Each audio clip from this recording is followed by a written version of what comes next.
कहते ना, व्यक्ति दुनिया से लड़ लेता है लेकिन घर में हार जाता है।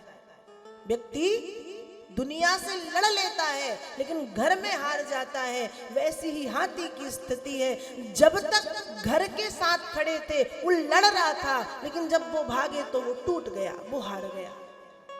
और जब वो हार गया तो उसने सबका सहारा छोड़ के, पूर्व जन्म में याद किया गया, उसको एक स्तोत्र याद आता है, एवं व्यवसिता बुद्ध्या समाधाय मनोरधि जजाप परमं जाप्यम प्राग्जन्मन्यनुशिक्षितम।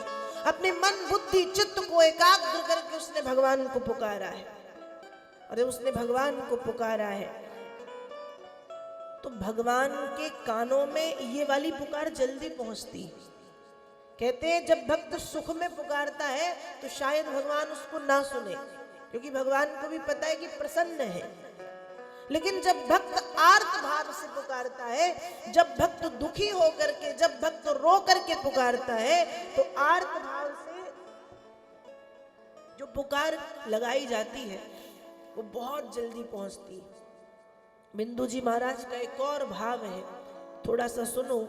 कन्हैया को एक रोज रो कर पुकारा, कृपा पात्र किस दिन बनूंगा तुम्हारा।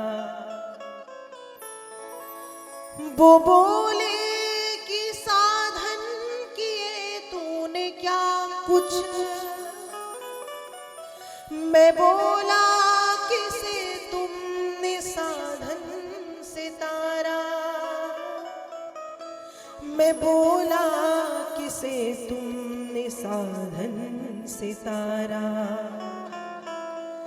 कन्हैया को एक रोज रो कर पुकारा, कृपा पात्र किस दिन बनूंगा तुम्हारा। वो बोले कि दुनिया में आकर किया कुछ, मैं बोला कि अब भेजना मत दोबारा, मैं बोला कि अब भेजना मत दोबारा। कन्हैया को एक रोज रो कर पुकारा, कृपा पात्र किस दिन बनूंगा तुम्हारा। वो बोले कि जरिया तेरा क्या है मुझ तक, वो बोले कि जरिया तेरा क्या है मुझ तक, मैं बोला कि दृगबिंदु का है सहारा, मैं बोला कि दृगबिंदु का है सहारा। कन्हैया को एक रोज रो कर पुकारा, कृपा पात्र किस दिन बनूंगा तुम्हारा। उसने पुकार लगाई और भगवान कहते हैं कि जब भक्त भगवान को आर्त भाव से पुकारता है तो वो पुकार भगवान के पास पहुंचने में समय नहीं लगता। आंखों में आंसू भर के जब पुकारा जाता है दुखी मन से तो तुरंत पहुंचती है वो आवाज। और गजराज ने जब आर्त भाव से पुकारा है तो वो आवाज पहुंचने में समय नहीं लगा, भगवान के पास झट आवाज पहुंची, तुरंत क्विक। और जब भगवान के पास आवाज पहुंची तो भगवान क्या कर रहे थे? भगवान बैठे थे, किसके साथ? लक्ष्मी जी के साथ, धर्मपत्नी है। बैठ के क्या कर रहे थे? मनोविनोद, वार्तालाप, हंसी मजाक, बातें कर रहे थे। और जैसे ही भक्त की करुण पुकार कानों में पहुंची, भगवान ने सब छोड़ दिया, सब छूट गया भगवान का। लक्ष्मी जी का हाथ पकड़ के बैठे थे, हाथ छोड़ दिया, खड़े हो गए, आंखों से आंसू बहने लगे, होंठ कांपने लगे। बिना विलंब किए हुए भाग करके भगवान आए। कहा? उसी सरोवर में। और तुरंत भगवान के चार हाथ हैं।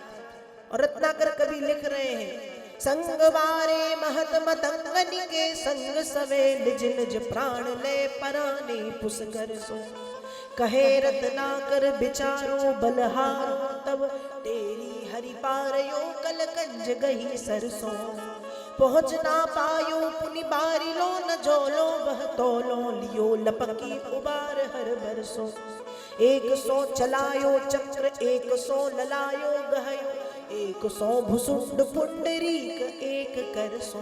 भगवान के 4 हाथ। जब भगवान भाग करके उस सरोवर में पहुंचे हैं तो सबसे पहले 100 चलायो चक्र, एक हाथ से भगवान ने चक्र चला के मगर के सिर को काटा है, दूसरे हाथ से भगवान ने उस कमल के फूल को स्वीकार किया, तीसरे हाथ से भगवान ने हाथी की पीठ पे थपथपाया कि चिंता मत कर मैं आ गया हूं, और चौथे हाथ से भगवान उसको पानी के बाहर खींच करके लाए, निकाल के लाए। और फिर भगवान ने हाथी के खूब बड़े बड़े घाव देखे, घाव देख करके भगवान ने उसके घाव को सबसे पहले साफ किया, फिर साफ करने के बाद अपने कमल के जैसे कोमल हाथों से घाव साफ किए और पीताम्बर जो भगवान को उसको फाड़ा, फाड़ के छोटे छोटे से टुकड़े करके उन घाव में वो पीताम्बर भगवान ने भर दिया। और अब भगवान कह रहे हैं कि भैया मुझे क्षमा कर, भैया मुझे क्षमा कर, मुझे आने में देर हो गई, मैं जल्दी आता ना तो इतने बड़े बड़े घाव नहीं बनते। अब बताओ गलती किसकी थी? गलती किसकी थी? हाथी की थी ना कि भगवान की थी? हाथी की गलती थी कि पहले उसने सबका मुंह देखा कि ये बचाएंगे, ये बचाएंगे, ये बचाएंगे, ये बचाएंगे, ये बचाएंगे, ये बचाएंगे, लेकिन जब सब भागे तब उसको किसकी याद आई? हमारे साथ भी यही है ना, पहले तुम दुनिया को देखते हैं और जब फिर दुनिया हमारा बिगाड़ देती है तब लगता कि भगवान बचा लो। भगवान भी करते निकलो, अब जब आना चाहिए बेटा तब तुम आए नहीं, अब जब बिगड़ गया तो आ गए, तो भगवान भी कहते निकलो अब। इसलिए पहले ही भगवान को कह दो ना कि हम ये शुरू कर रहे हैं, आप संभाल लेना, आप संभाल लेना, फिर तो थोड़ा बहुत आपकी कृपा से हम कर ही लेंगे। लेकिन जब यहाँ पर देखो गलती किसकी? हाथी की। जब सब भाग गए, जब बिल्कुल वो डूब रहा है मरने की कगार पर, तब उसको भगवान की याद आई और भगवान क्या करे? मुझे क्षमा कर, मैं देर से आया। भगवान उल्टा कह सकते थे ना कि मोटे बुद्धि के हाथी, जड़ पशु, तूने मुझे देर से बुलाया, इसलिए तेरे शरीर में इतने बड़े बड़े घाव हो गए, समय पर बुलाता तो तुझे इतने बड़े बड़े घाव नहीं होते। पर भगवान ने अपनी गलती दिखा दी। बहुत कम लोग दुनिया में होते हैं जिनको अपनी गलती दिखती है, नहीं तो दूसरों की गलती सबको दिखती है, अपनी गलती किसी को नहीं दिखती। दूसरों की गलती सबको दिखती। हम एक वो बात कहते हैं ना कि जब हम किसी की तरफ उंगली उठाते हैं तो हम ये भूल जाते हैं कि पीछे की जो 4 उंगलियां हैं वो हमारी ओर आ रही हैं, हम पे उठ रही हैं, हम ये भूल जाते हैं। तो ये जो खुद की गलती जो स्वीकार करे, समाज में दुनिया में ऐसे लोग बहुत कम होते हैं, और यदि कोई ऐसा है तो वास्तव में वो महात्मा है, वास्तव में वो संत है जो अपनी गलती जल्दी स्वीकार कर ले, जिसको अपनी गलती समझ में आ जाए।